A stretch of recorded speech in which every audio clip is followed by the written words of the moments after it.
8 influencer da tutto il mondo, dal Messico alla Polonia, dagli Stati Uniti alla Cina, passando per il Brasile e Israele. Sono quelli che nei giorni scorsi sono venuti alla scoperta delle eccellenze enogastronomiche delle province di Treviso e Venezia, dove hanno visitato 6 aziende.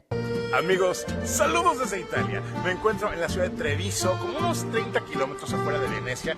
Promossa da AIS Agenzia con Unione Alimentari, Confapi Venezia e Confapi Treviso, l'iniziativa punta a far conoscere il territorio ai più giovani.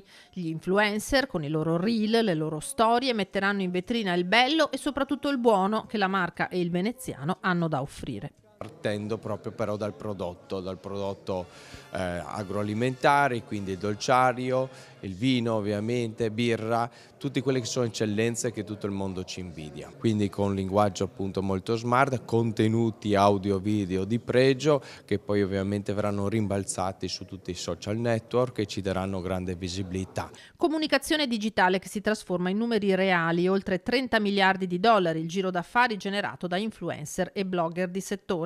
Far capire la nostra anima imprenditoriale, questa nostra passione che abbiamo, questo sostanzialmente, queste 6 aziende che fanno parte di questo tour, di questo gruppo, e quindi far valorizzare appunto territorio assieme alle aziende, quindi prodotti, produzione, perché effettivamente è diventato molto importante. I consumatori, anche loro si sono evoluti grazie anche agli influencer, tutti questi video che loro vedono in rete, e vanno alla ricerca del vero prodotto made in Italy. C'è quindi anche il prodotto poco conosciuto, il prodotto proprio fatto da aziende come le nostre. Ci tenevamo a trasmettere a questi influencer la vita vera all'interno delle aziende, le emozioni da trasferire ai loro lettori, sperando in una scelta consapevole dei nostri prodotti che sono sicuramente i migliori al mondo. 3 giorni di tour per vedere da vicino come nascono vini, birre, pane e molto altro ancora, e naturalmente degustare i prodotti. E abbiamo la bellezza di avere un bel territorio, ma la bellezza di avere tante belle aziende,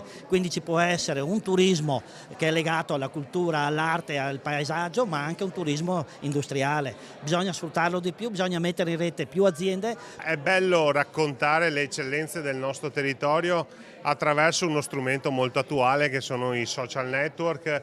Ringrazio Confapi Treviso e Venezia per aver messo a sistema questo strumento di promozione del territorio.